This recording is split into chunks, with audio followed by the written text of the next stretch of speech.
So, good morning, everybody. Welcome to Volos. We are just on time. I hope you enjoyed yesterday your first evening in Volos, and now we have 2 full days with a tight schedule. So we have to be very precise with the time regulations and also limitations. And I will also ask the moderators to respect that so that we just have a full program of our conference without any delays.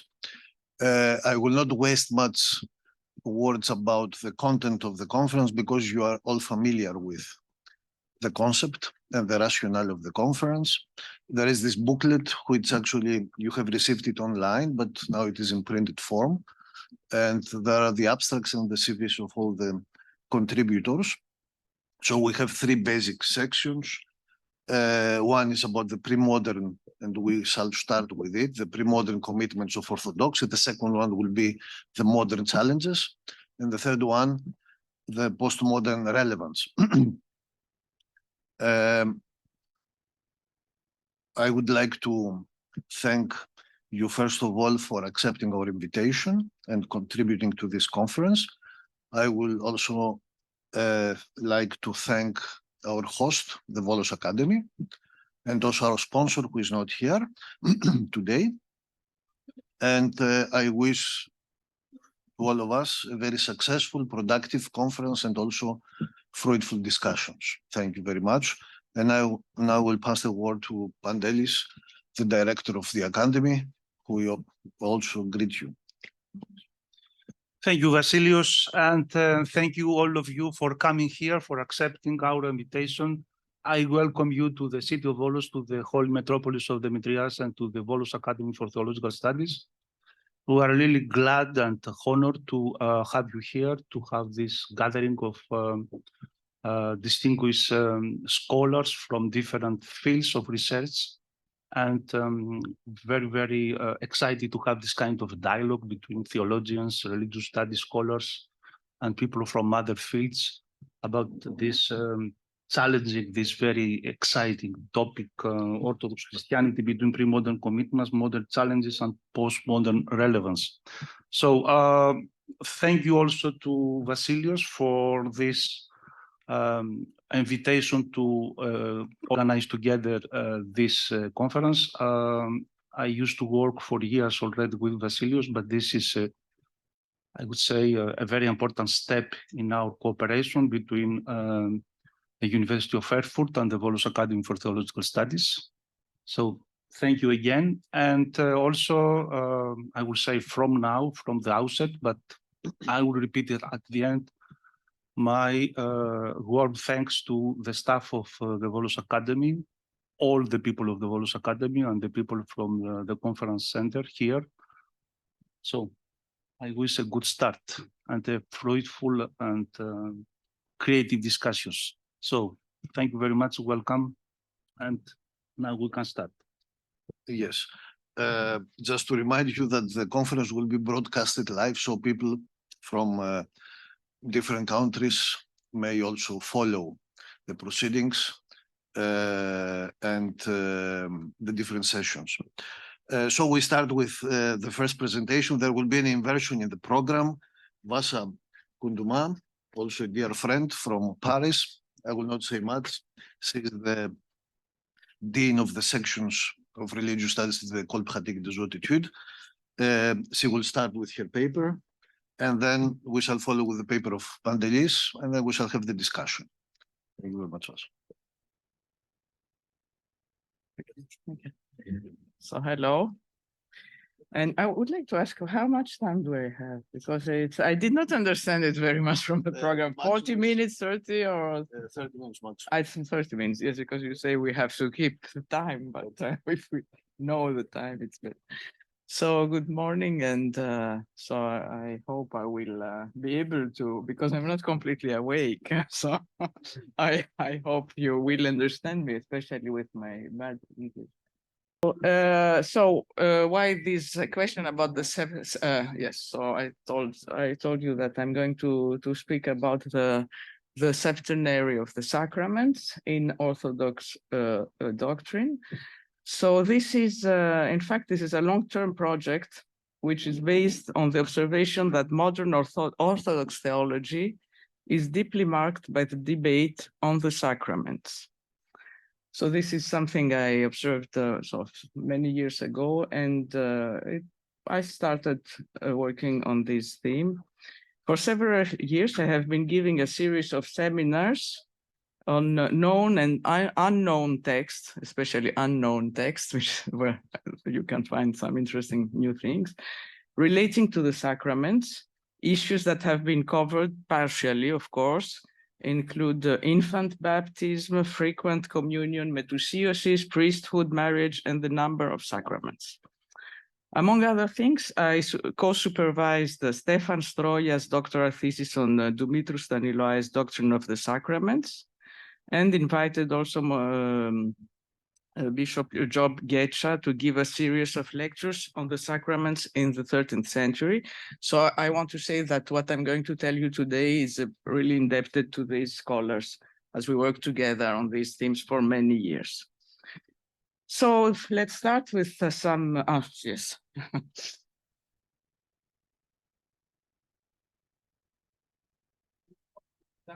Yes, because the, πού το στέλνω αυτό το... Okay, because I have to know the direction. Huh? So there is a strange history of this doctrine. And first of all, I would like to make some point about the Byzantine elaboration of the doctrine of the Septenary. Okay, no, this is not. Okay. So maybe, as many of you maybe know, I'm working also on John of Damascus, which is not so this very, very early Byzantine period. And among other things, I was interested in this question in John of Damascus's writings, and especially in the exposition on the Orthodox faith, because maybe as if you know this text, you will see that there is no chapter have a whole theory and doctrine about sacraments. But anyway, we can find in many chapters of this text, we can find a doctrine, which is interesting because it's, of course, we have both the two big sacraments of baptism and Eucharist.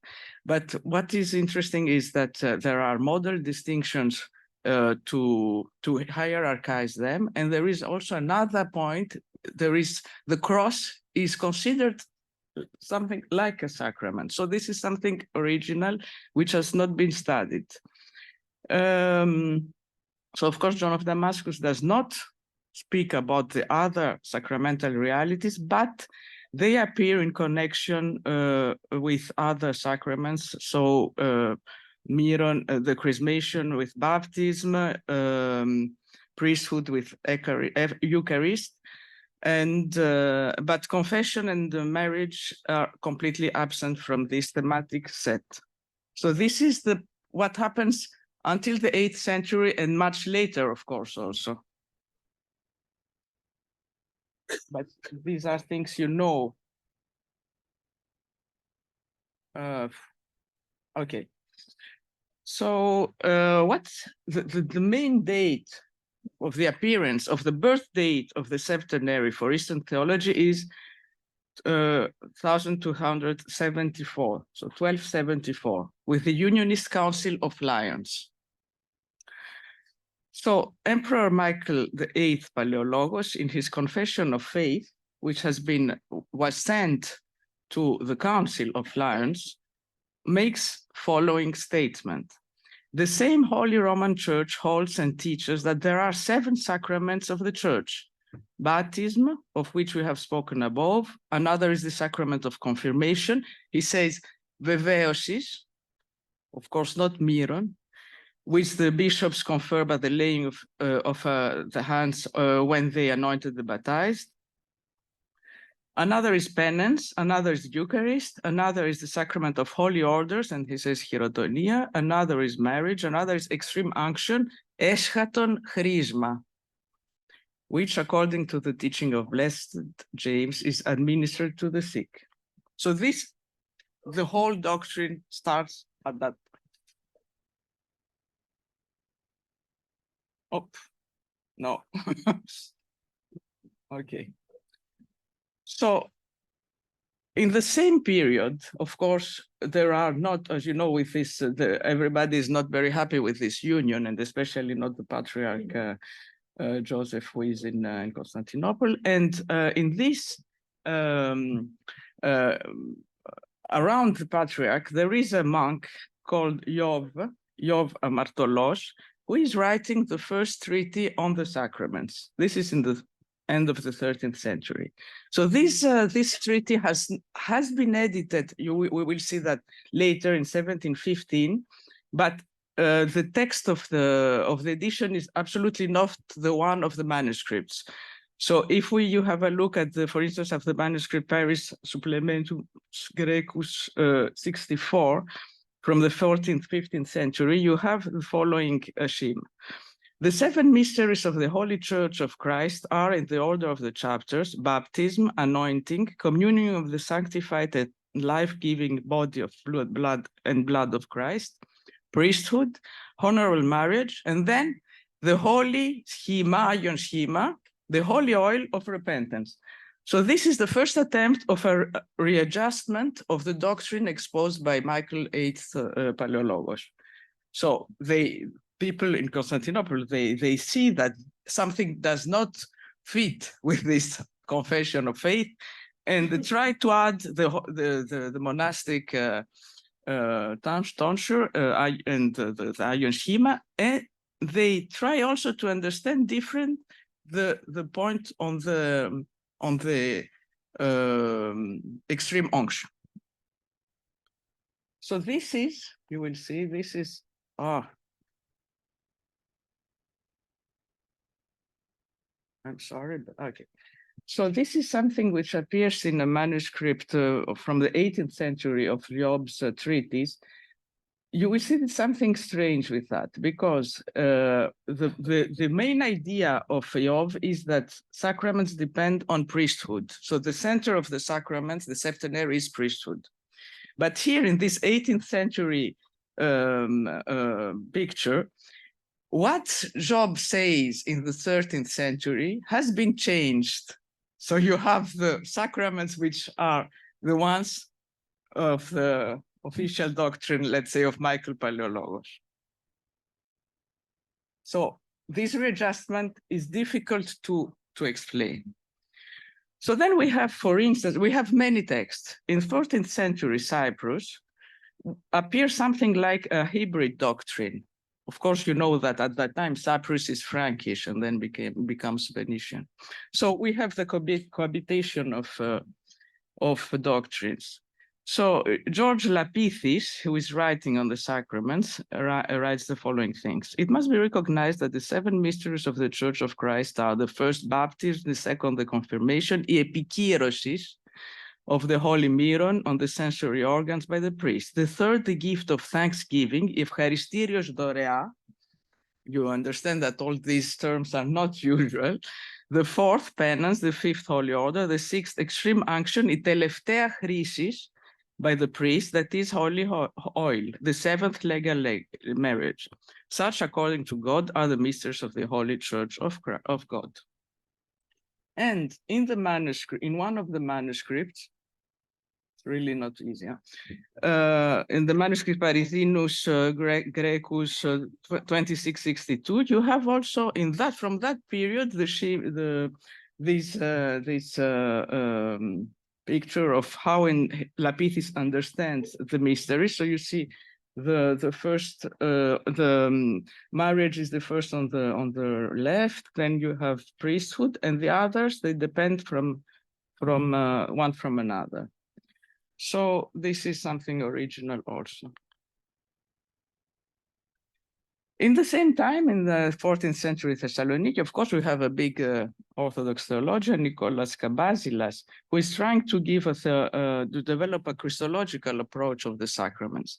What we have to retain is that he does not give an exact number of sacraments, but he tries this Christological explanation. So the sacraments are an encounter with the mediator, Jesus Christ. Through them, Christians have become other Christ. Christ is present and active in each sacrament. They signify the church as the body of the Savior. They enable us to receive Christ and share his grace. So this will be another current in the doctrine of the sacraments, which also is going to be exploited later.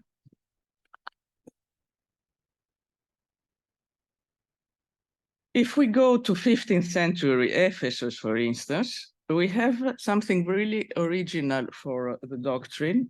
Joseph of Ephesus, who is the predecessor of Marcos Eugenios, and who is also from the same, let's say, he's an anti-unionist.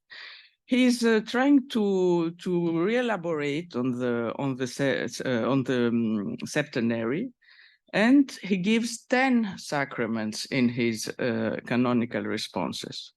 So I believe that the mysteries of the church are not 7, but more in number, namely the mystery of the illumination, to photismatos, of the Holy Communion, metalipsios, of the precious body and blood of Christ, of the ceremony of the Holy Myron, της τελετής του Αγίου Μύρου, of priestly ordinations, ιερατικών τελειώσεων, of the dedication of the church, η καθιέρωσης του ναού, so this is new, of marriage in the Lord, γάμος εν Κυρίω, of ceremonies for those who have fallen asleep in holiness, τα επί των ιερός και κοιμημένων γινόμενα, so this is also new, that of the holy oil, του ευχελαίου, that of the monks, των μοναχών, that of confession, της εξομολογήσεως, and so he adds, of course, also the monachism. These are the mysteries of the church. So if you see a comparison made by the Rousses about several texts, you see the differences in texts which appear in the Byzantine period. At the end, we have also Simeon of Thessaloniki. I cannot give all the texts, of course, but you see that there are very many differences and variations in terms and ways to understand these realities. So now let's say the second part of the strange history is the post-Byzantine counter-reformation, something. So I had this idea in the night. I said we can maybe talk about something like a counter-reformation. And then many things will happen. Yes. So, yes, okay. So first we have, for instance, many texts exist from this period. In 1576, Constantinople, we have the official stance of the church, which is given by the Patriarch Jeremias II Tranos in his first answer to the theologians of Württemberg. So what he says, of course, he gives the 7 sacraments as we all almost know them today. And he says ότι δε ταύτα και μόνα και ου πλοίο των αριθμών ίση. So it's there with the red. I don't see, maybe you see it. So these are the sacraments. They are not fewer. They are not fewer than 7 and no more than 7.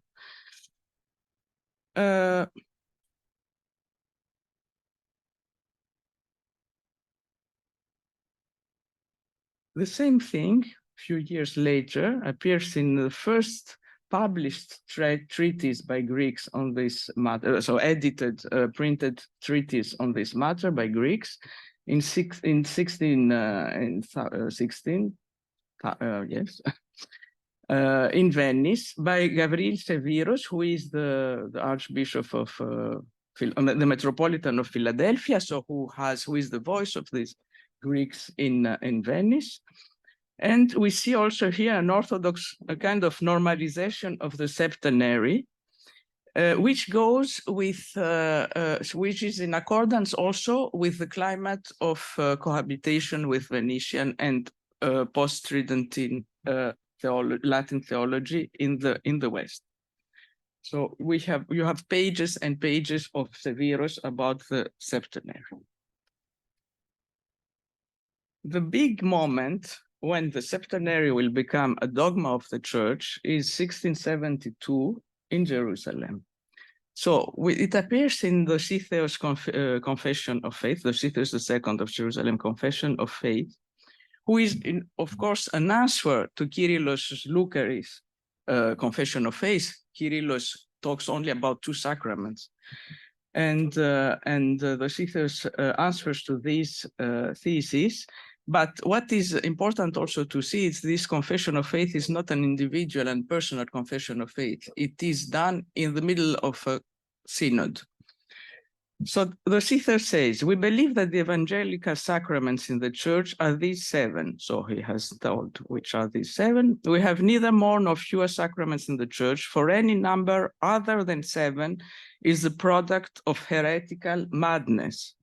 The Septenary, like the other dogmas of the Catholic faith, is instituted and derived from the Holy Gospel. So this is clear. And which is even more clear is if you have one of the manuscripts from 1672, the manuscript which was sent in France in order to make it, to give this information to Catholics, you see we have pages and pages of authentic signatures of the whole hierarchy of Jerusalem. Of course, the first one is the one of the Theos, but then you have pages of signatures. So the whole hierarchy, which was present at this synod, heard this and signed. And this is also one of the, as we say, symbolic texts of Orthodoxy. So we have to take that have that in mind. What is interesting, and I told you that the text of Iova Martolos was edited in 1715. So it was edited by Chrysanthos Notaras in his Syntagmation Periophykion, together also with Gabriel of Philadelphia, Gabriel Severus text on the seven sacraments. But what is really interesting in this edition is that Chrysanthos, who is of course aware about the fact that Job is not giving the same sacraments than the others, he's rewriting the treatise. And so he takes out the part on the monastic schema and he puts it after τα έθιμα της Εκκλησίας, and he changes the text of the seven sacraments and he puts it as it should be. So if we see this, if I have a look at this edition, which was the only edition of this treatise, we have the doctrine, the same doctrine of Michael VIII, of course, the Theos, etc. Chrysanthos was the nephew of the Theos, you know that. So you see that things are a little bit problematic. Sorry. So, of course, this doctrine is not completely accepted on the field, for instance, of popular doctrine. So there another author, who is really not well known, Iakovos of Neaskiti, wrote a small treatise on the seven sacraments. This is really popular theology in 1835. So it's not edited, it's only in manuscripts. This one is a manuscript from Jerusalem. So he says that, among other things, I'm doing the resume. Fourth sacrament, penance. Penance is threefold. First, there is the repentance of the sinner, accompanied by bitter tears and abstinence from evil. Then there is confession, exomologisis, to a spiritual father, satisfaction, ικανοποίησης, and the prayer of absolution, συγχωρετική ευχή. Finally, there is the great angelic schema, that is the second baptism, which is received by those who have decided to do penance until death by changing their habits, name, and behavior. The first two stages of penance are necessary for every Christian. The third is only for monks. So he tries to put again the monastic schema where he can, and he found that penance maybe would be the best one. So this is 1835. But you can find other texts also. So a quick look about what happens in the, let's say in the 20th century. So the contemporary Orthodox teachings on the sacraments, a quest for meaning, I said, maybe. So, of course, the very well-known Dogmatikis Orthodoxou Katholikis Ekklesias of Panagiotis Trembelas, who was also, of course, a professor at the university. The first edition is 1961. What says Trembelas? This is interesting.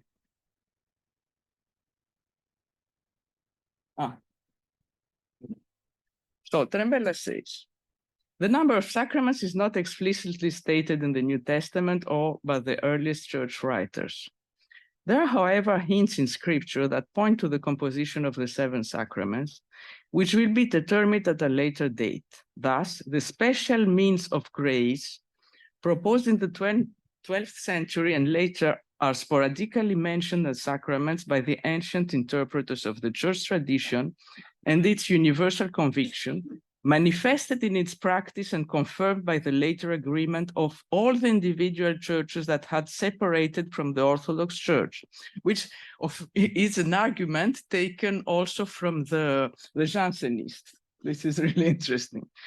Thus, even if ecclesiastical writers sometimes counted among the sacraments the rituals later called sacramental forms, in practice, the 7 sacraments of the Church were distinguished from the beginning as constituted by God, etc., etc. Explanations have been offered as to why divine wisdom gave 7 sacraments to the Church constituted by it, and no more or less. But the only sure answer is that it was so willed and given by the Lord, who cannot be questioned in his ways. So this is terrible, because he tells us, really, we don't know. It's terrible. So this is, in Trembelas, we have a primatological approach. The sacraments are special means of grace. The 7 sacraments were given by divine wisdom. It was so willed by the Lord. So don't question.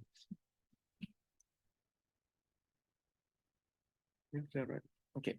So then, this is, I'm happy to have Romanian colleagues here. Dumitru Staniloae works much on sacraments. So first we have an article in a paper in a periodical Orthodoxia in 56. The paper is called The Number of Sacraments, the Relationship Between Them and the Question of Sacraments Outside the Church. So this is a position around the question of Protestantism also. So Protestants claim that tradition contains no positive evidence for the number 7 of the sacraments. In fact, they are never mentioned before the 11th century in the West and in the 13th century in the East. When they are, sacramental actions are often mentioned along with the sacraments. The confusion is due to the fact that the Church had not yet systematized its teachings on the sacraments. Nevertheless, they all existed in her awareness and practice. So this is the practice, the awareness. No one can deny the numerous references to the sacraments in general and in particular before the 11th and 13th centuries. The fathers of the Church mentioned the sacraments as they thought it best, each taking into account the needs that dictated their writing. So the one says that, the other says the other thing, and all together say the same. But the problem is that we have a problem. Everybody has a problem with that. So then in the Orthodox dogmatic theology, in the third part is about sacraments, the whole book. So Bucharest, 1978. So as far as the number, so he's just one paragraph about the number. Otherwise, there are many explanations on each sacrament.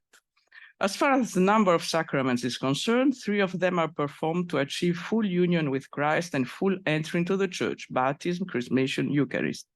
2 of them are for the purpose of reintegrating into Christ those who suffer from spiritual bodily illnesses, penance, euphelion, and to confer to the receiver the power to fulfill a particular vocation, be it the particular mission of administering the sacraments, proclaiming the word, and leading an ecclesial community, ordination, or the particular obligation that is linked to marriage. So he tries to find explanations for the meaning of all that. So of course, Staniloae has a Christocentrical approach, as he has in all the parts of his work.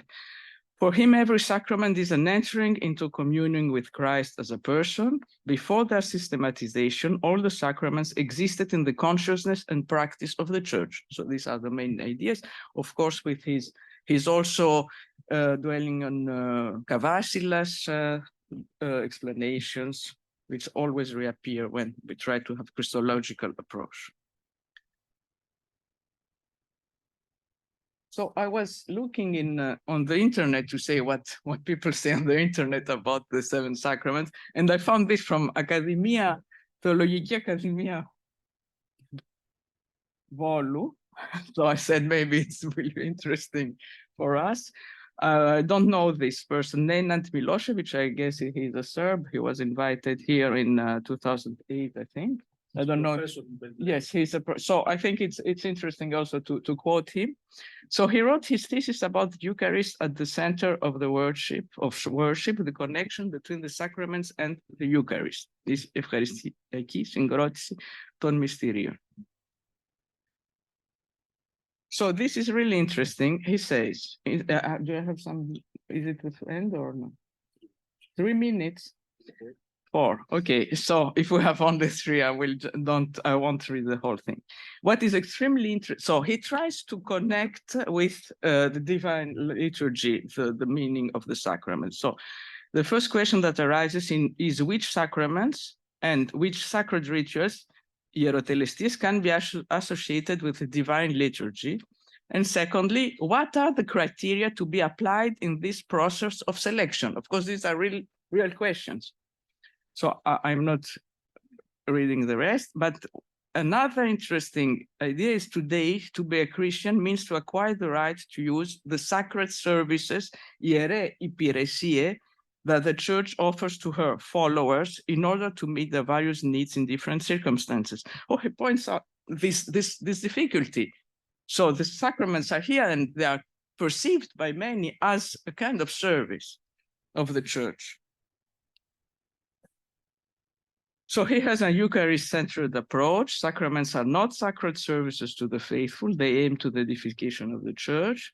The number of sacraments could be defined through the questioning of their connection with divine liturgy. So now, because I have 2.5 minutes, concluding remarks and discussion, because I showed you the problem. Now let's see the questions that we can have and what we can observe. So I observed that nobody denies that the systematization of the Septenary is late. Second, most theologians take refuge in the idea that the sacraments were instituted by Christ and have been practiced by the church at all times. There is a first problem now. The question of whether Christ instituted the sacraments goes far beyond the scope of this study. I will not talk about that. On the other hand, it is fairly easy to say that the practice generally invoked by these theologians has changed a great deal. And an easy case to examine is that of marriage, for instance. We know that, of course, marriage was introduced very late in the Byzantine realities. It seems that there is a discrepancy between doctrine and practice when we look at the question in its historical depth. So this is the first thing we can say, but the first question we can ask also. So third, very few theologians really debate the issue of the number of sacraments. So there is a second problem now. Everyone puts what they want under the 7 sacraments, as if there were 7 boxes to be filled more or less adequately. In spite of the attempts at standardization, variations persist.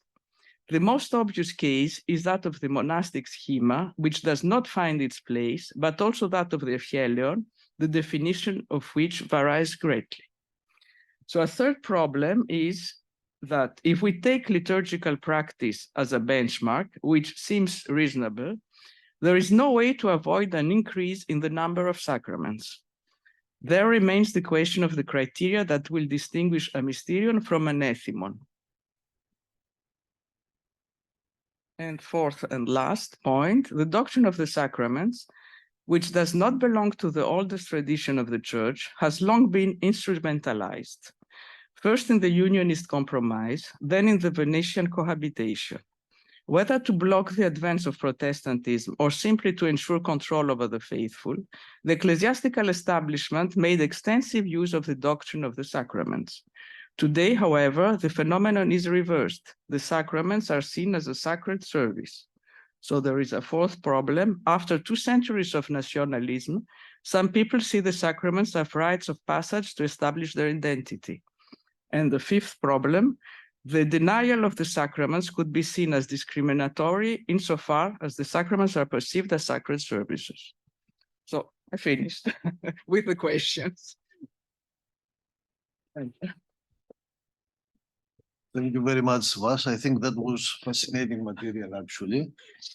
And you offered us a true deconstruction of this tradition.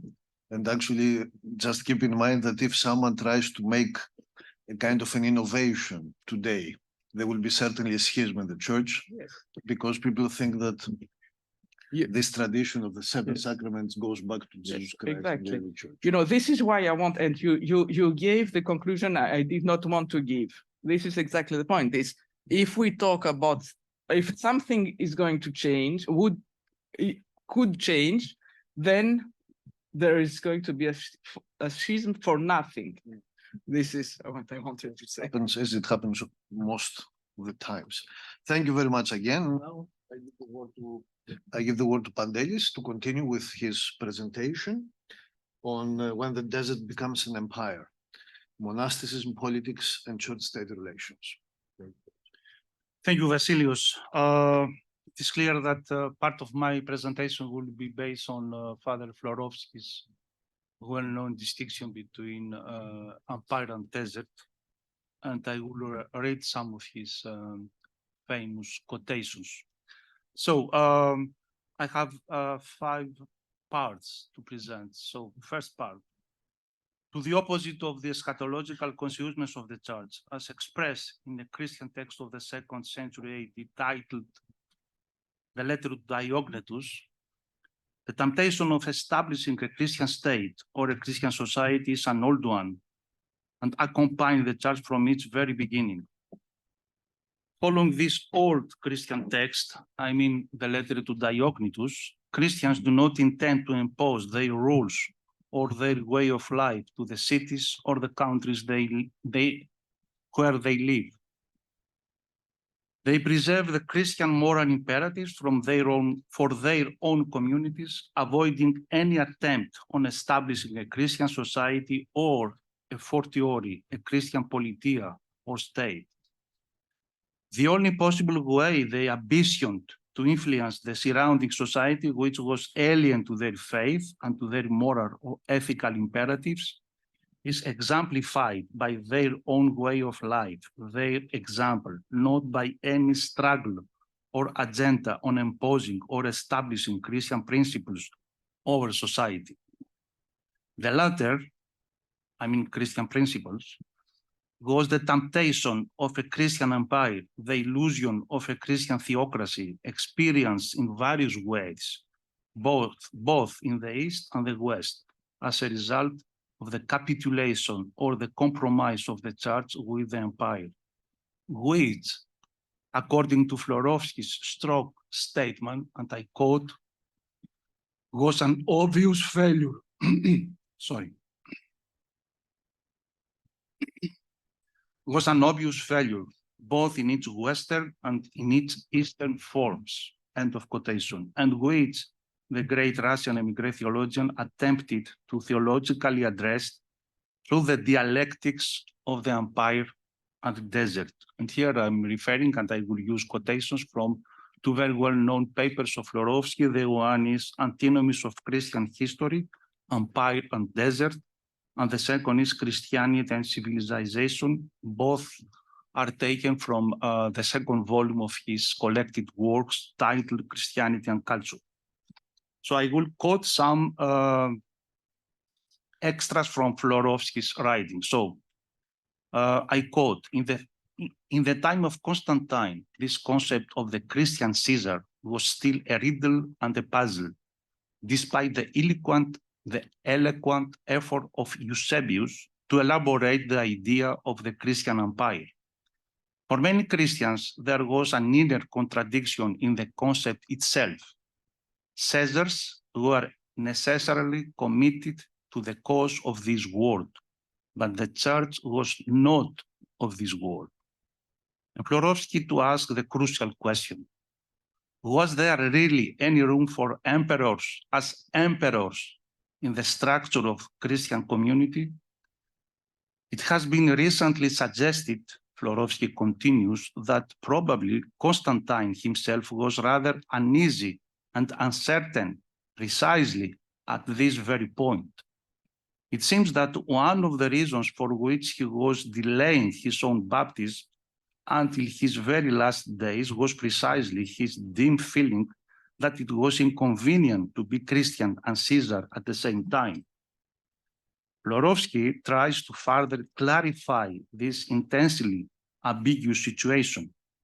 He says, in fact, the experience of close cooperation with the empire has not been altogether happy and encouraging for Christians, even in the days of Constantine himself.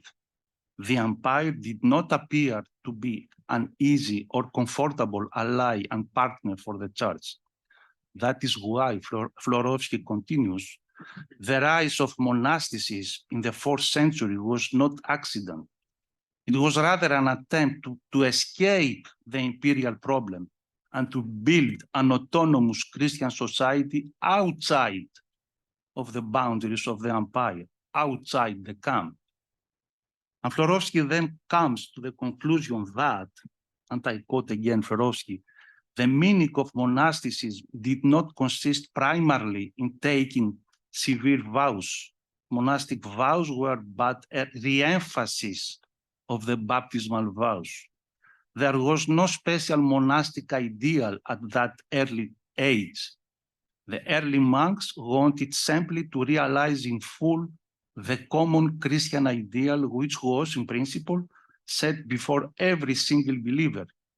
It was assumed that this realization was almost impossible within the existing fabric of society and life, even if it is disguised as a Christian empire.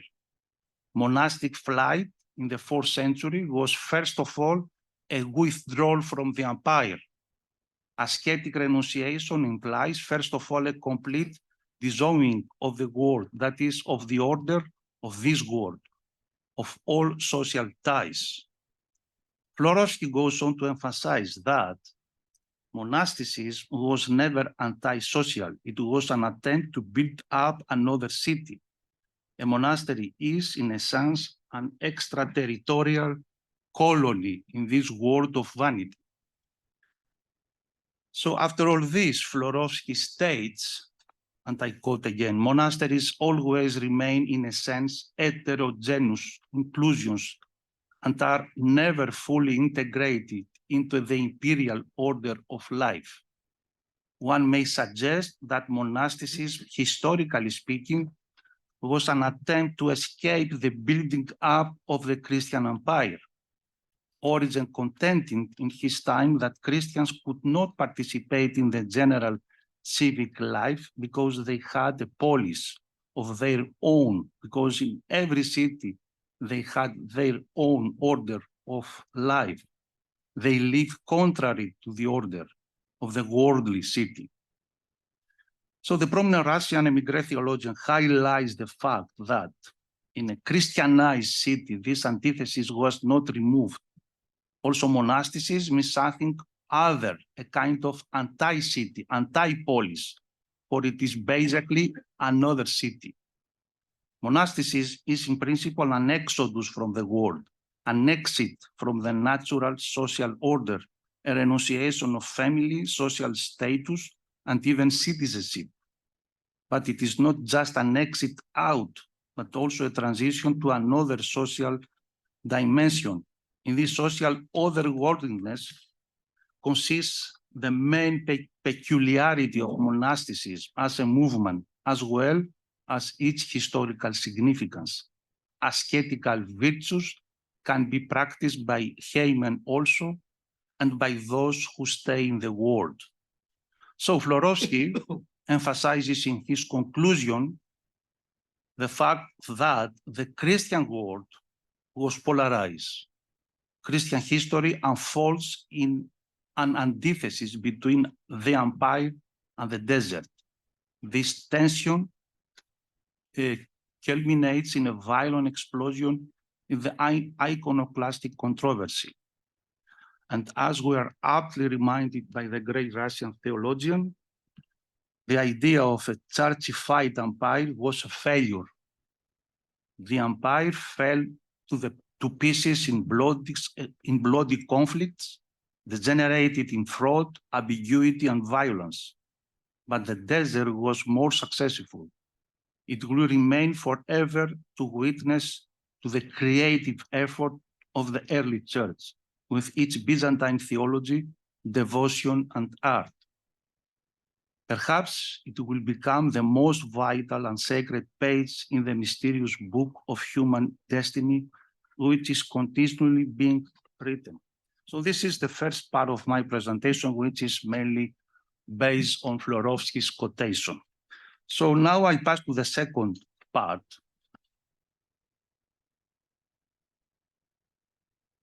So the desert, as described by Florovsky, did not completely disappear, but eventually the empire took the lead over it. And thanks to the pro-Arian Bishop Eusebius and other anti-Trinitarian theologies, a theology of the empire and authority was articulated. This theology elaborated the politico-theological model of Symphonia, just to say that in my opinion, Symphonia is more a political than a theological project, but this is another question, another discussion. So the politico-theological model of Symphonia that designates the special relationship between church and state and refers to the loyal and mutual cooperation between these two distinctive institutions for the sake of the people, who are simultaneously members of the church and subjects of the state. Thus, church and state were closely linked in Byzantium, while the story of the Christianization of the Roman Empire in the 4th and 5th centuries after Christ has been, since the time of Edward Gibbon, primarily a narrative of religious violence. This narrative of intolerance is marked by the destruction of the pagan temples by Christians, the pursuit and punishment of heretics and people of other faith, since the enemies of Orthodoxy became also the enemies of the state. Yet, it was not always clear and stable who were the Orthodox and who were the heretics. Thus, besides, for example, the heretics who were persecuted in Byzantium, it is important to remind that during the time of the pro-Arian emperors, the Orthodox were persecuted, while St. John Chrysostom, St. Maximus the Confessor, and many of the defenders of the icons experienced exile, persecution, and even death in some cases.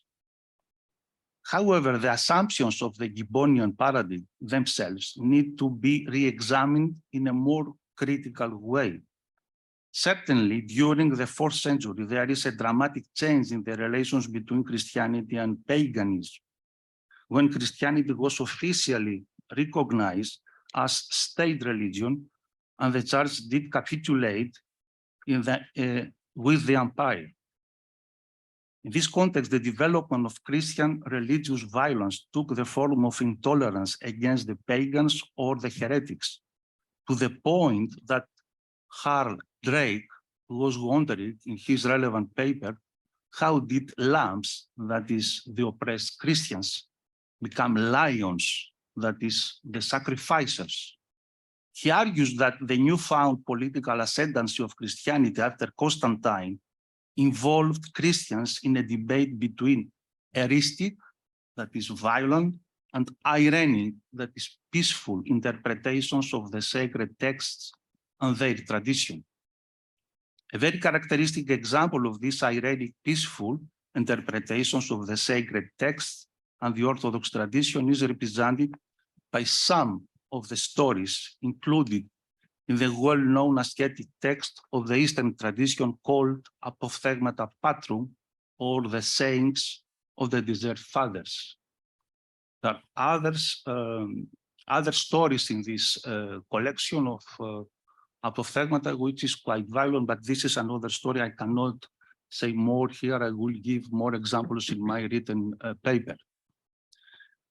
Yet, as I suggested earlier, the picture of religious tolerance during the first Christian centuries and in the early Byzantine period is much more complicated than we are able to think and needs to be further studied and discussed. Just to give some examples, we have to give an explanation how to reconcile texts of St. John Chrysostom, in which this church father is criticizing the use of coercion in order the pagans or the heretics to convert to Orthodoxy. So how to reconcile this side with his famous and strong anti-Semitism? Also, how to reconcile the admirable text of St. Maximus the Confessor about human freedom and free adherence to the faith, exempted from any kind of fear or reward.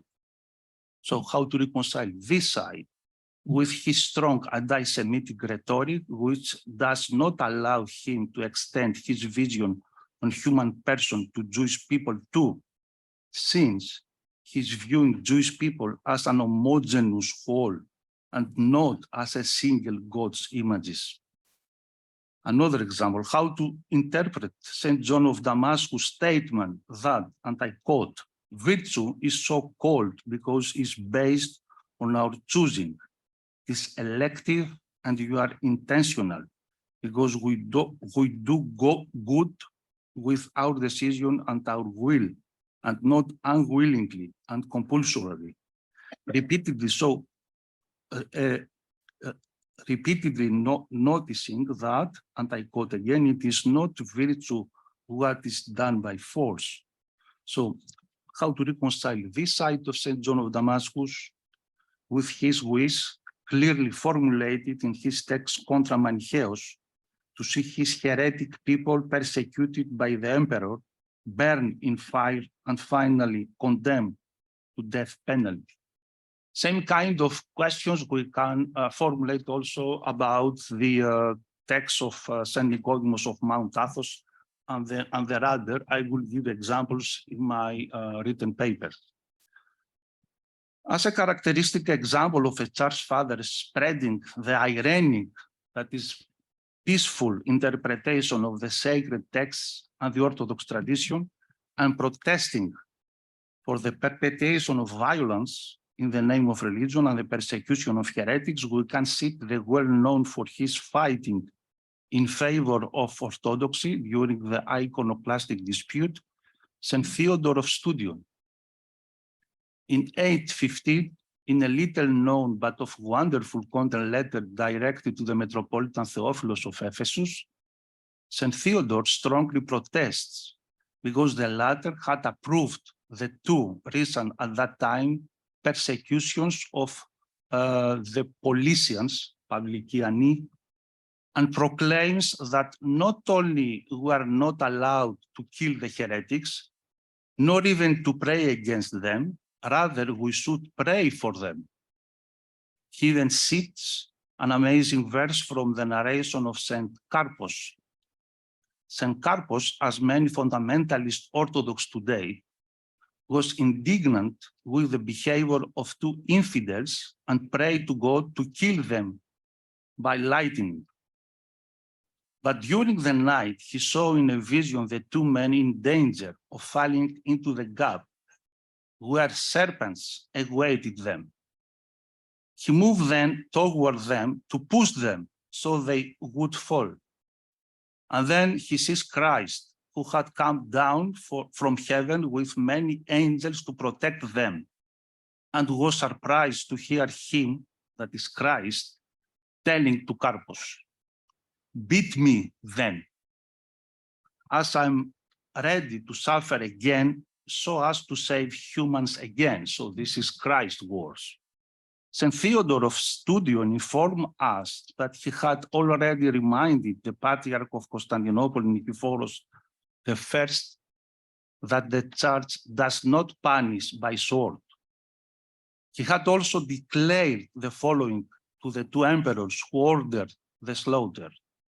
To the first, that is Michael I Rangavas, during 812, 813, that God does not take a liking in such a murder.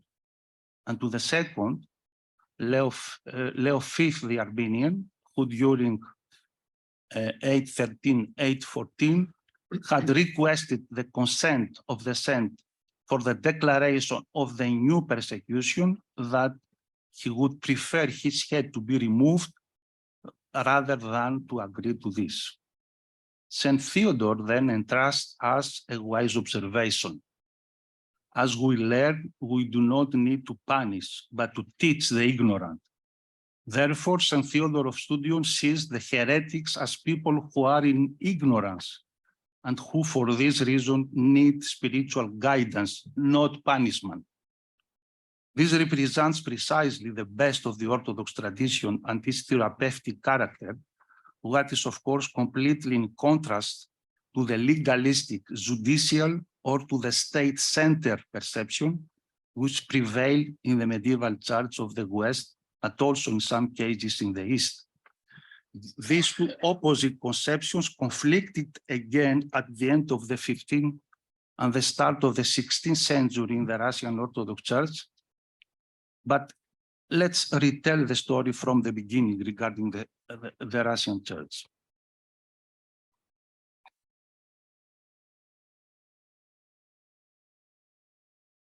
So a series of interrelated events in the history of the Russian Orthodox Church set the stage for emergence of modern theology in the 19th century. The first was a conflict over the nature of monasticism taking place at the beginning of the 16th century Russia. So there's a very interesting discussion about the meaning of tradition, but I skip this in order to keep time. So the debate between the two representatives of divergent ecclesial theological trends within the Russian Church was linked with the dispute over church-state relations. In the part I skipped, there is the names of the two protagonists of this divide, of this fight, and this is Saint Neil of Swords and Joseph of Volokolams. And this is important to mention these names. So in the context of the 16th century Russia, despite Neil's attachment to the Byzantine tradition, his and the non-possessors' position, so the non-possessors were the Russian monks who were against monastic wealth, which was on the contrary supported by the abbot Joseph of Volokolams. So Saint Neil and his followers, his non-possessors' position can be understood as an argument for the separation of church and state, a separation that should not be compared to the today's standards, that is the clear distinction of the spiritual and secular realms. The disagreement between the two monastic groups, the non-possessors and the possessors, marked in fact two different conceptions of monastic life and the role of monasteries. The first, the non-possessors, eminently represented by Saint Neil Sorsky, advocated an ascetic and mystical vision of monasticism, inherited from the Desert Fathers and the Anthonite hesychastic tradition. In his vision, monasticism implies detachment from the world in order to devote oneself entirely to spiritual undertakings, to pray for the world and to set an example of ideal Christian living. The vow of monastic poverty means both personal and institutional poverty. Monasteries must therefore live essentially on their own income and must not own large estates, even if they are offered as gifts. The second, the possessors, led by Saint Joseph of Volokolamsk, emphasize the social responsibility of monasteries, that is, in favor of the sick, the poor, travelers and visitors, teaching, healing, and assisting those in need, etc., etc. In their view, monasteries were therefore justified in accepting substantial donations from the wealthy and owning vast estates in order to generate the income needed to finance large-scale charitable activities. At the time, around a third of Russia's land was owned by monasteries, thanks to donations from pious Russian landowners. This vision of monasticism, the vow of poverty, applied to individuals, not to monasteries. These two opposing conceptions of church-state relations conflicted also at the end of the 15th and the beginning of 16th century with regard to the way of dealing with the heretics and the dissenters. Inspired by theocratic convictions and dogmatic formalism, I identified church and state as well as canon law or ecclesiastical law and state law. Joseph of Volokolamsk and the Archbishop of Novgorod, Gennadius, praise the Holy Inquisition and the zeal of the Catholic King of Spain in pursuing the heretics and requested the enforcement of ecclesiastical punishments by the secular ruler and the killing of the heretics in Russia by fire. On the contrary, the representatives of the Athonite hesychasm and of the genuine Orthodox spirituality within Russia, Elder Paisios Yaroslavov and Saint Nil Sorsky, strove to stay away from condemning people since final judgment belonged to God alone. Disapproved the corporal punishments and the killing of heretics and considered enough the ecclesiastical excommunication and confinement in monasteries of the unrepenting people, while for the repenting, they supported that they should be forgiven. Even if Nil's attitude was not the exact counterpart of our contemporary ideas of tolerance and acceptance of otherness, and even if that attitude was rather based on his ascetic mind, which forbade any passionate partisanship, and on his faith in the Almighty and merciful God to whom every final judgment is due. So, despite all this, one cannot underestimate the significance of a whole range of theological ideas and questions, like, for example, opposition to monastic wealth, church and state separation, true tradition, line incessive toward heretics, etc., etc., which are for our discussion very, very important. The Moscow Synod of 1503 finally adopted the views of Joseph of Volokolamsk on the issue of monastic wealth. Saint Nil Sorsky was disappointed and since then ceased attending the synods. As he was absent from the following Moscow Synod of 1504, Joseph of Volokolamsk, who attended this synod, succeeding in imposing his views on the persecution of the heretics and the synod to decide torture and killings against the Judaizers and other heretical groups.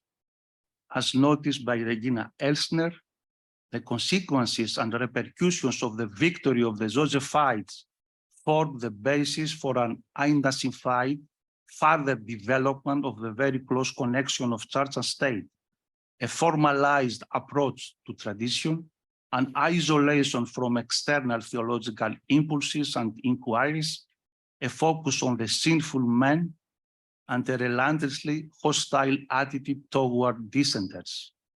Moreover, it was at this moment that the conviction of the Church's responsibility for the moral state of society and of the necessity of church property due to the Church's social obligation, so at this moment was established. Okay, I have 5 minutes. I will try to say something from the last part in which I try to establish a kind of comparison with all the previous parts. So the crucial question arising in the light of the above and in comparison to the above is the following. How faithful is today monasticism in Greece, especially Mount Athos, Russia, Romania, and other places, to its eschatological origin and orientation, as described by Father George Florovsky, and the relevant patristic and neptic text? To whom today monasticism feels closer?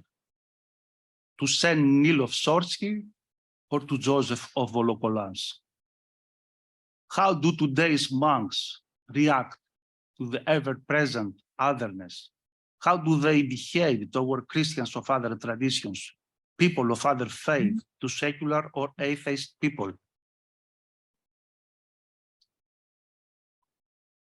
How do they understand their relationship to the rich and wealthy people, to the state and the surrounding society? One should notice that in Florovsky's thought, the desert that is monasticism represents the eschatological consciousness of the church, preserving genuine and authentic Christian life from worldly spirit and from the compromise or the accommodation with that spirit.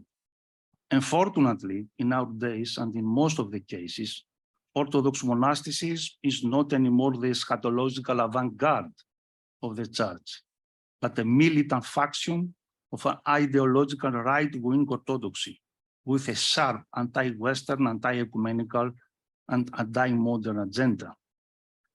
Monastic renewal nowadays is taking place all over the Orthodox world, both in traditional Orthodox countries, such as the ones in Eastern Europe, and in diaspora, North America, and the Church of Antioch, Syria and Lebanon being the last places where the Athonite model was exported, displaying as an obvious result, among other things, the reinforcement of fundamentalism and anti-ecumenism, while the exaggerated role of the charismatic elders who place themselves above the ecclesial community and its conciliar expression practically cancels the centrality of the Eucharist and the traditional hierarchical constitution of the Church, its unity and its Eucharistic ecclesiology, as evidenced by the recent reactions of pro-monastic and even monastic circles against the Holy and Great Council of Crete.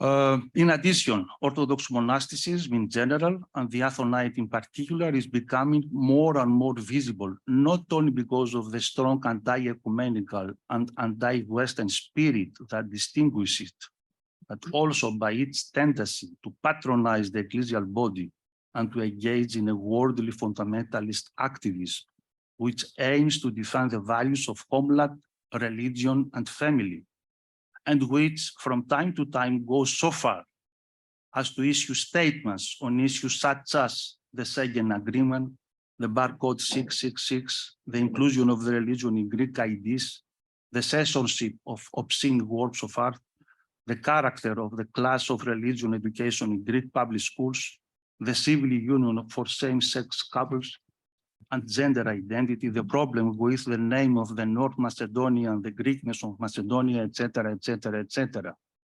While in some cases, monasteries are accused of intervening with financial and political interests, both in Greece and abroad, mainly Russia. Furthermore, there is a growing tendency among monastic milieus of open accusations aimed at Orthodox patriarchs, bishops, and lay theologians, especially the ones involved with the ecumenical movement, charging them with theological minimalism and the betrayal of orthodoxy. I go to the end. The departure, however, of some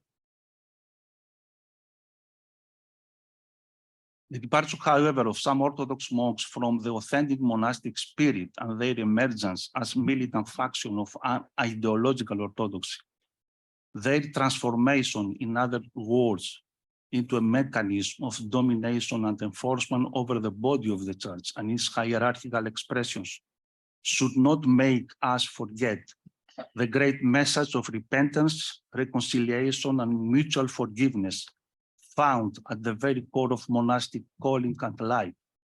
One should not ignore the long and rich spiritual experience of Mount Athos, its unique ascetic, philocalic, and neptic tradition, and the experience of living and departing from the world and the secular mind for the sake of the divine love and prayer of Jesus that has been preserved for centuries.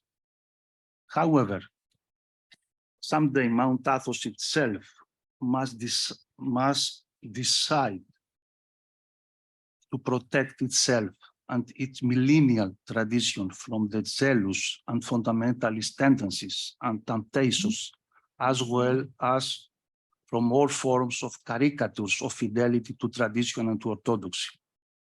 Yet above all, or first of all, Orthodox monasticism, Mount Athos included, should reflect and answer the crucial question, namely whether it follows the ethos of the desert or if it turned out to be like the empire.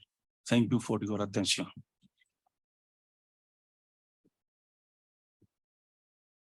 Thank you, Pantelis, for this historical overview, the critical remarks, and also the tantalizing questions about the self-understanding of Orthodox monasticism. I open now the forum for discussion. We are a bit late, but we shall shorten the coffee break. So I hope that you all agree with this. That's always the beginning. Θα μιλήσετε τώρα ή στο τέλος? Yes.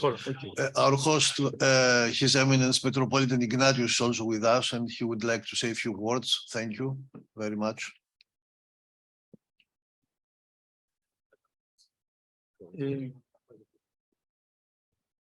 Εδώ, ναι. Μεταφράσεις.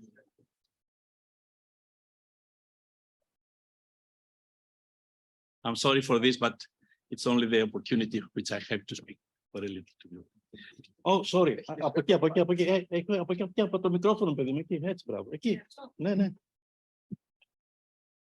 Το μικρόφωνο.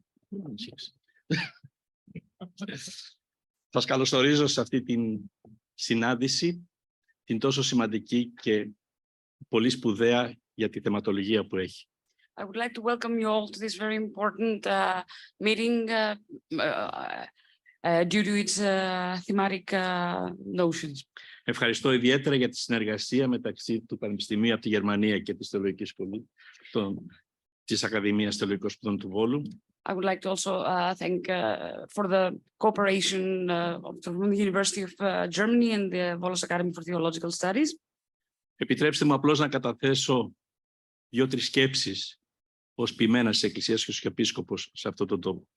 I would like to share a few thoughts with you as a pastor of this church and the bishop of this area. Οι εξελίξεις αυτή τη στιγμή, ιδιαίτερα στη Μέση Ανατολή, βάζουν το μεγάλο ερώτημα το πώς θα σταθούν οι 3 μονοθεϊστικές θρησκείες. The developments of these times, especially in regards with what happens in the Middle Eastern area, poses certain questions that needs to be answered. Όπως φαίνεται, παρόλες τις εξελίξεις σε αυτή την μετανεωτερική εποχή, όπως τη λέμε, το θρησκευτικό φαινόμενο διαδραματίζει και πάλι πρωταγωνιστικό ρόλο.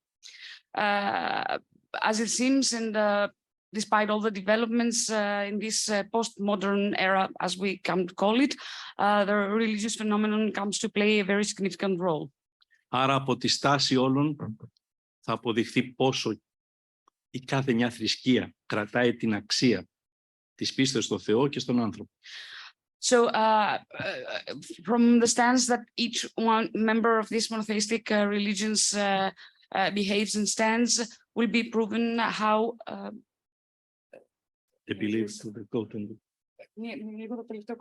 στην πίστη στο Θεό και στον άνθρωπο. To the faith to gods and mankind. Και βέβαια σε ό,τι μας αφορά για το χριστιανισμό γενικότερα, όλοι βλέπουμε ότι υπάρχει ένα πρόβλημα σε αυτό που σήμερα είναι ο χριστιανισμός στη μεγάλη εικόνα στον κόσμο. And especially when it comes to Christianity, we all see that there's a very important issue regarding Christianity and its worldview in contemporary. Είναι φανερό ότι έχει μεγάλη κρίση σε αυτό που ονομάζουμε δυτικό πολιτισμό, ο χριστιανισμός σήμερα. It's obvious that Christianity faces a very significant crisis when it comes to the context of what we call Western civilization nowadays. Σε ό,τι όμως αφορά ακόμη την Ορθοδοξία, But with regards to Orthodoxy, εδώ πλέον τουλάχιστον νιώθω ότι λειτουργεί περισσότερο η εσωστρέφεια πλέον στις Ορθόδοξες εκκλησίες. I feel that nowadays it's very significant the inward attitudes when it comes to the Orthodox circles. Συνεχίζουμε να έχουμε το σταυρό των εθνικών εκκλησιών. We continue to have the cross of national churches. Και μία αυτάρκεια που πολλές φορές οδηγεί στο να σηκώνουμε συνεχώς τείχη και όχι να ρίχνουμε γέφυρες. And a self-assuredness that leads to bringing up walls rather than bringing them down. Μένουμε στις δάφνες του παρελθόντος και στην παράδοση. We rest in tradition and the glories of the past. Και φοβάμαι ότι φοβικά στεκόμαστε απέναντι στο μέλλον.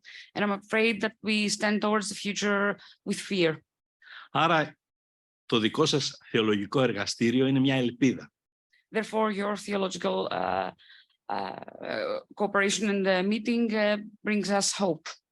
Εσείς μπορείτε να φέρετε μια καλή είδηση για το μέλλον. You're the ones that can bring good news for the future.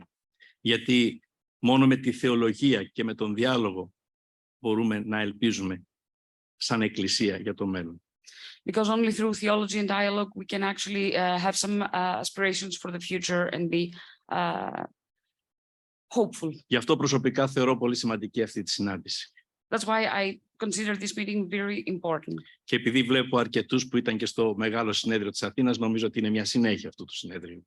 And since I see very many familiar faces that we met back during the conference in Athens, I consider this meeting as a Η Ακαδημία Θεολογικών Σπουδών προϋπήρξε στο μεγάλο συνέδριο και συνεχίζει να εργάζεται και τώρα.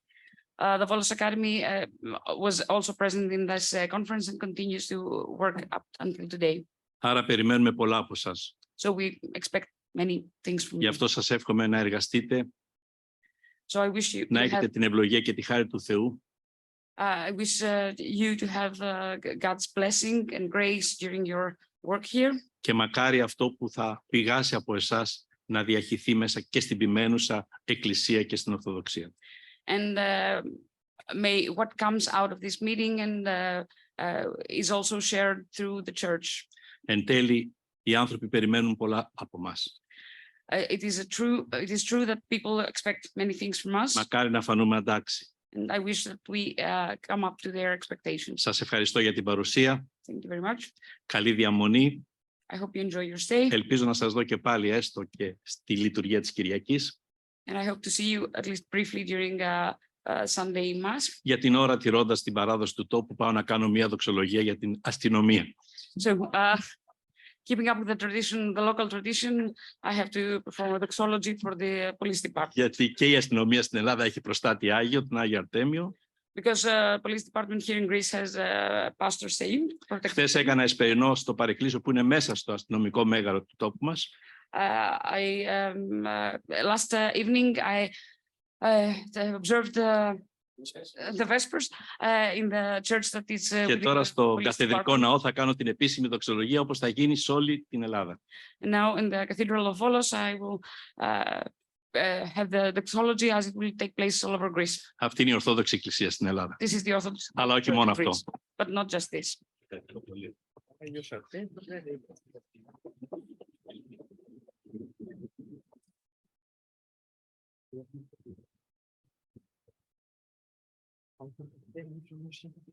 So we are a bit late, but it would be a pity not to have a discussion about these two very interesting presentations. We can push a bit the program. We have also a longer lunch break, not only the coffee break. So I think we shall be fine. So I open the discussion. Please pose your question to the first. Perhaps we start with Vassa's presentation. Concise question and to the point. Thank you. Let's start with Sister Teresa, please. Thank you so much for your very interesting presentation. And I have a question concerning the definition of sacrament in Orthodox Church. Is there any provisional definition or no? And another question concerning the philosophical interpretation. Did you happen to meet any philosophical interpretation of sacraments? Because I know there is one done by Florensky. Maybe something more. Thank you. Yes, thank you. Yes, of course, you're right. I translated always sacrament in the text. Of course, you can imagine that the term is a mysterion, so which is not exactly the same thing.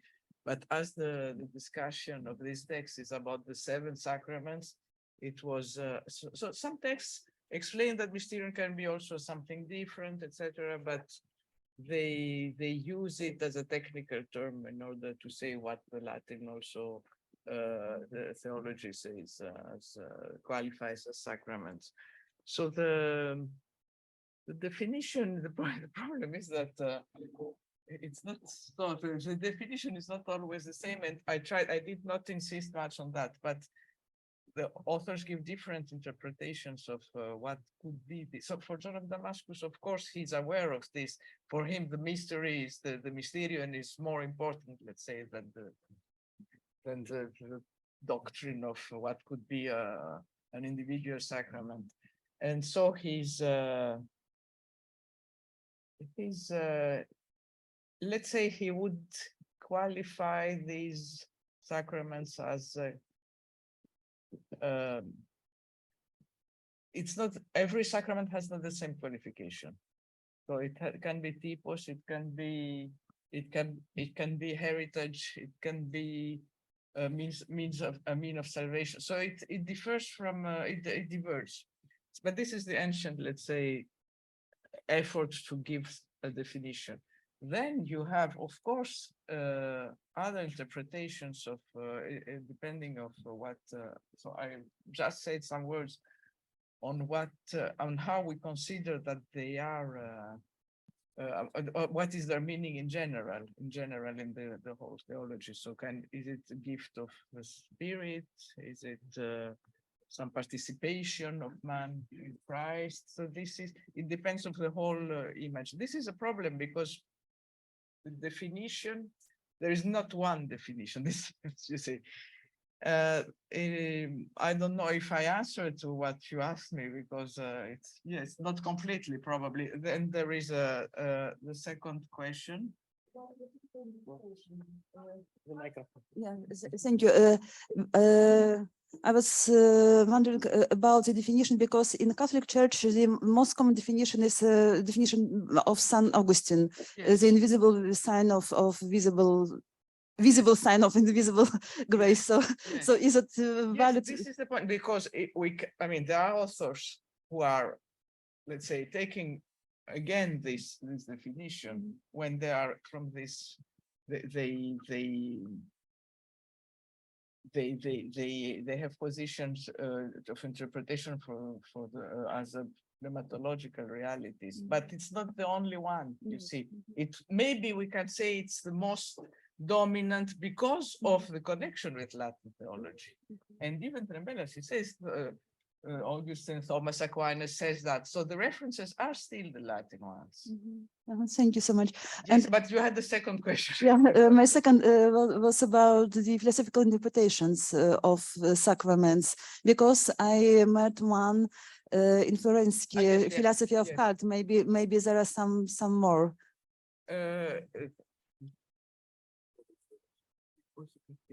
wanted to say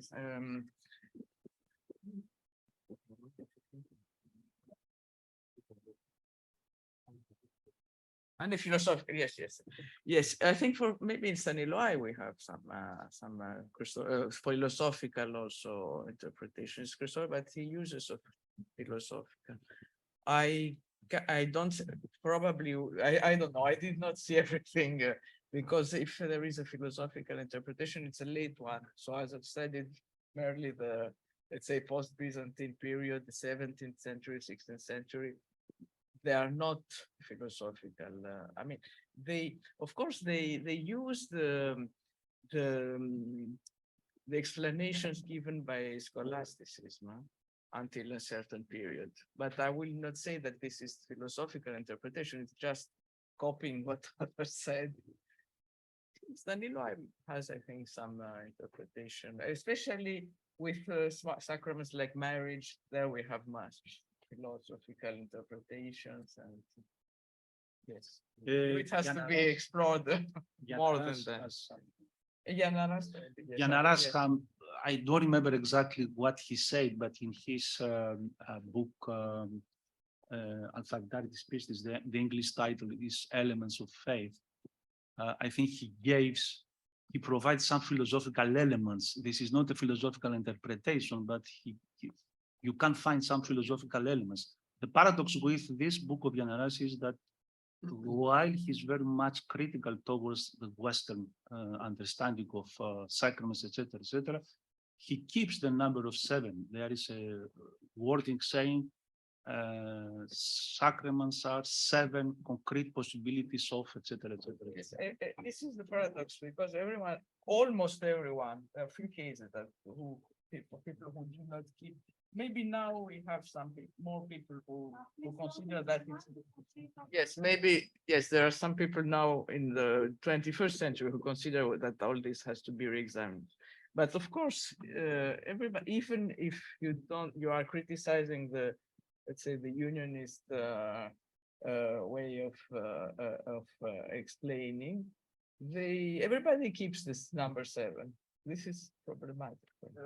Matsoukas, for example, does not Yes. keep the number. Yes. He's very critical towards the number 7. Yes. He say, what is this? This is nothing. Yes.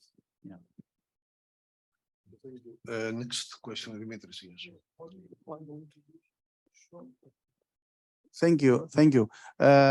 Only a comment, you showed us a chart with the late Byzantine writers, and it was amazing to see that the word vevaios, it's clearly the translation of confirmatio. It's not a Greek like Miron or something like that. And you mentioned that Clement IV or something. So it's interesting that this whole teaching about mysteries is already in the late Byzantines, after the 13th century, has found a way to the East before the Counter-Reformation in the 17th century or stuff like that. That was very interesting. I have to expand on that. Yeah. I think that we have to make some more work about this, the terms and definitions, as also Sister Teresa said, because we have some there are many texts, of course, but we have really to make this very detailed analysis of the words, because we can not take it for granted that this vevaios is the same. We have to understand in what context the terms are given. And so this is something, this is done by Darouzès, who wanted to explain Lapithis. This is why he did that. But we have really to work on the terms and definitions to see exactly who is doing what in that period. But in Byzantine period, there some things happened. But I have to, I mentioned Archbishop Iov Gecha, Pisidias. We worked together about Bartolos, and it's really what he found. It's really interesting. He found these discrepancies between the manuscripts and the edition, which at the beginning one says maybe he had another manuscript. You know, when you see an edition, you say, but in fact, it's really a rewriting. Chrysanthos could not accept the possibility of something else.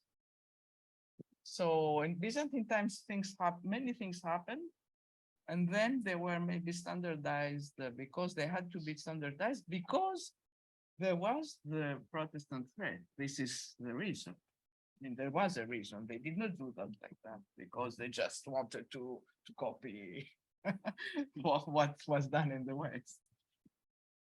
Next question, Father Gregory. Thank you. Thank you. My question is related to the first one. It's about definitions again. I've always been very interested in the attempt to make a distinction between mysterion and ethymon, or sacraments and sacramentals. And I approach the question via the liturgical sources. I tend to follow Rowan Williams's principle that doxology happens first, and then theologians come and clear up the mess of worshiping communities.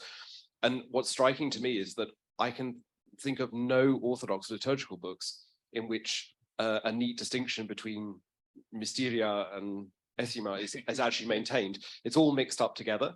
And that is a contrast, I think, to the Catholic liturgical books, where you first of all have the sacraments and then you have the sacramentals. Whereas for us, the elevation of an archimandrite comes before, whatever. It's all mixed together. And so, can you say something to how they try to? Yes. Because my last comment would be, we have these other kind of what you could call kind of great rites, like the blessing of water, where the practices that surround the rite, fasting, sacramental preparation, the confession preparation to participate in the rite, they're exactly the same kinds of practices that surround the 7 sacraments. And it's not clear to me that the liturgical texts support any distinction at all. Yes, exactly. Thank you very much. This is extremely interesting. This is why at the very end I said if we had to take to take as a basis the liturgical practice, we would have much more than 7. But which ones? This is the thing, because the liturgical praxis is there, and as you said, we don't have these distinctions. So Ethima is this is another point which is extremely interesting, I think, for us, because it appears really in force in this post-Byzantine period, and especially, I would say, rather later than, let's say, in the late 17th and 18th, mostly 18th century. So the idea of ethymon is extremely important for these people, because we have to, something we have also to work on, is this at that time for, let's say, Constantinopolitan realities and Ottoman realities. We have an established church, of course. So this is a kind of establishment, ecclesiastical establishment in the Ottoman Empire. And for them, ethymon is extremely important because they keep, their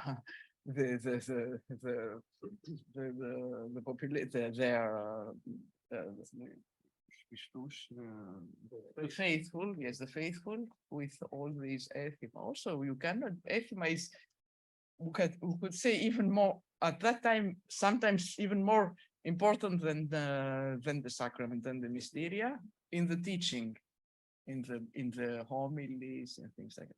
And what we know, and this is something we are studying now since many years, is that the Colivades, they had an opposition to this point of view, and they wanted to go back to something different. And the Eucharist, for instance, was the main sacrament they wanted to promote, because, of course, with this ethima, the Eucharist was going was becoming marginal, and we had fasts and blessings, etc., because it was also a social importance of that. So this is something, this period shows us realities which have changed and which are not the same with Byzantine realities, not the same we have after the Colivades movement. So, of course, to understand the 7 sacraments in this, if we make the comparison with these realities, and if we try to understand if there are differences between mysteria and ethima, so yes, we have another big problem to face. But it's extremely interesting because I think we can, I'm not, let's say, very pessimistic with that, because the liturgical practice anyway is there. The Evchologia have really interesting things to offer, and so maybe if we stay reasonable, we could find some solutions. And now, as I told before, now we see that many theologians, they understand that really something has to be done there. We cannot force things. So this is always, but I think the question of ethymon is extremely interesting also, and we forgot it in modern period, in the contemporary period, that it was so important. So, for instance, even for the funerals, we cannot imagine. So there were incredible atheism at that time. Some authors speak about that. We cannot imagine what happened. So there were processions in the town with, I mean, this was also social events, and they had to be like that. And they were also disconnected with church realities. Let us proceed to the discussion of Pantelis' paper. Father Johan. Thanks. You had at least two very interesting questions. How should we reconcile in the fathers this theology with these anti-Semitic views? I ask, should we reconcile this? Why it's not possible to? Yes, you said reconcile. So it's not better to develop a historical critical hermeneutics of the fathers and to see what is essential in their views and what is this contingency, this cultural contingency. This is my first question, and the second is your last question. So the first, Yes. I would agree with you Yes. that we need contextual historical critical interpretation of the patristic writings and proceed to this work. This is a challenge we didn't really assume up to date. Yes. So I do agree with you, Yes. but still the problem is there. Yes, of course, of course. And the And second, for example, the same is when we study what the fathers say about women. You can read terrible things. Yes. So the problem is how to interpret all this, how to proceed to interpretation, and how to teach today faithful, or how to address today's society with this kind of writings. yeah. Hans Küng said also in the 70s, the Orthodox should develop a historical critical lecture of the fathers as equivalent to the historical critical lecture of the scripture. And my second question, you ask how eschatological is monasticism today. Do we have, should we have a holistic view of the monasticism? It's not an alternative to have, we have a pluralistic monasticism also today. So we have desert streams, and we have also empire. Also in Byzantine, we had also urban monasticism. So could not be this view a better solution to have? Of course, this ideological direction should not be dominant, but in the reality, we'll have always a pluralistic concretization of monasticism vocations. Don't you think we have also desert streams in the today monasticism? Yeah, one thing we should say, and I should clarify, is we cannot go back. That's clear. History is here. We cannot go back. We cannot reverse what happened. A long history. What you say reminds me of this kind of plurality of charismas, talents, which is absolutely legitimate in the church. But what I was trying to explain with my paper is to see how monasticism started, and also to be aware of the distance which separates us and today monasticism with the original, with the authentic, with the genuine beginning of monasticism. Because quite often today, and this is not only monasticism, for example, when I was reading this amazing thing about what happened in 15th, 16th century Russia, and these two opposing currents, trends, I realized that, for example, and this is very important, I realized that, for example, many of the ideas, many of the theological, priorities promoted by people like, for example, the late Father John Romanidis or Metropolitan Orthodox of Makrides, why they say that this is the authentic, this is the patristic, this is the hesychastic tradition, etc., etc. Especially Romanidis, who is a very strong, he has a very strong anti-Russian rhetoric in his writings. So I realized that many of their priorities actually are the priorities of Joseph of Volokolas. And this is very important to know. This is very important to make this kind of connections. We are not reverse history. We are not trying to go back, because history is here and we have to deal, we have to cope with this.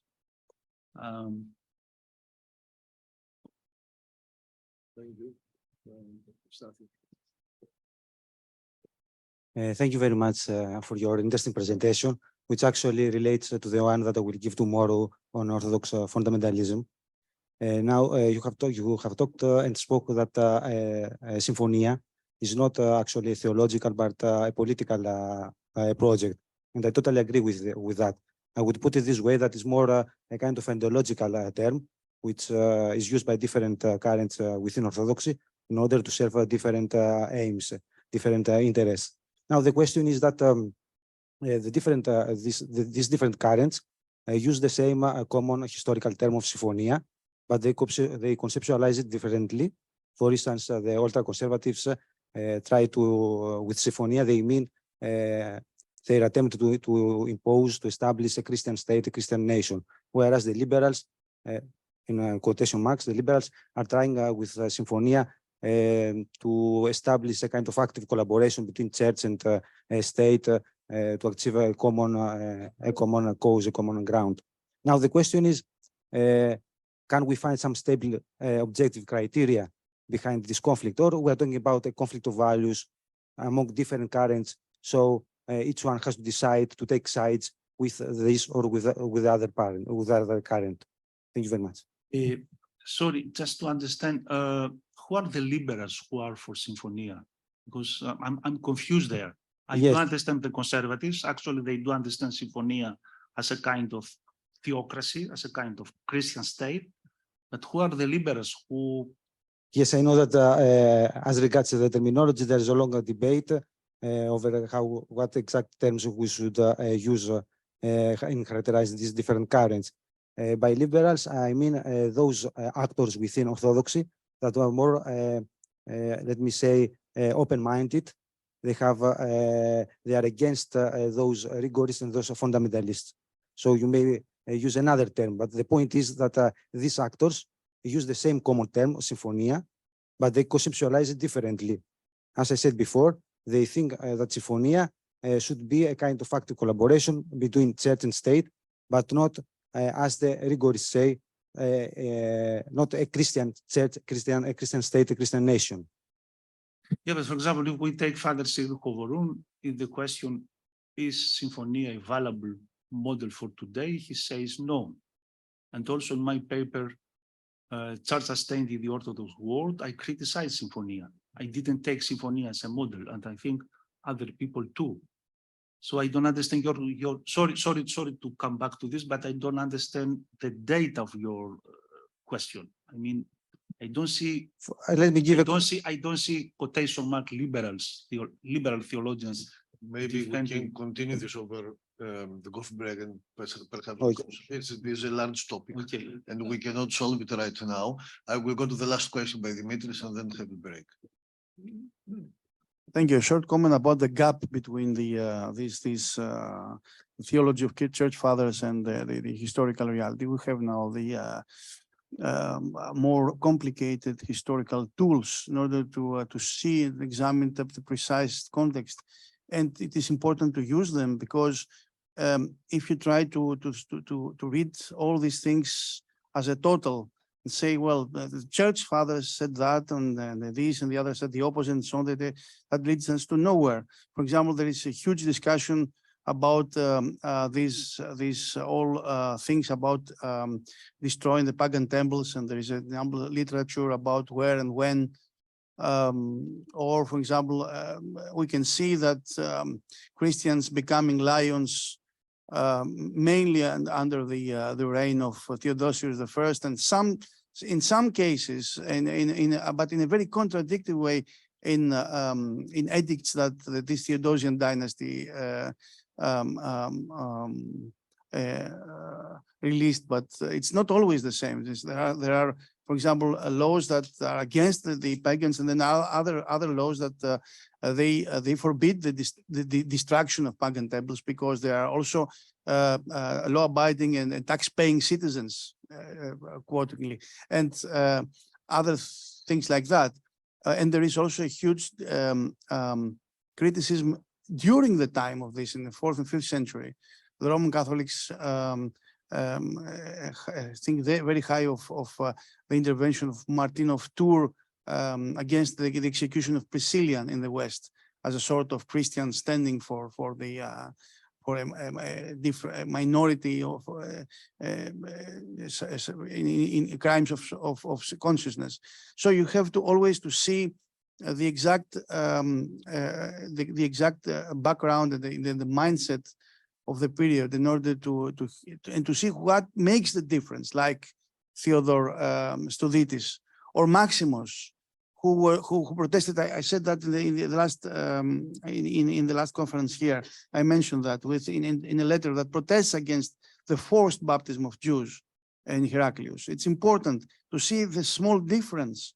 Or, for example, the criticism of Sozomenos against the zealots in Persia, which was not a Christian state, but the Christians there wanted to establish a sort of Christian state, destroyed the temples, and they were persecuted, severely persecuted. And then there were voices of criticism that was not a proper act because, as Apostle Paul went to Athens and said, everywhere idols, he did not smash them. So we have to be careful. I mean, there are always shadows or small, differences in the whole picture. So that the idea is that you use an urge to use this material, these techniques in order to see the small scale picture, not generalized. Yeah.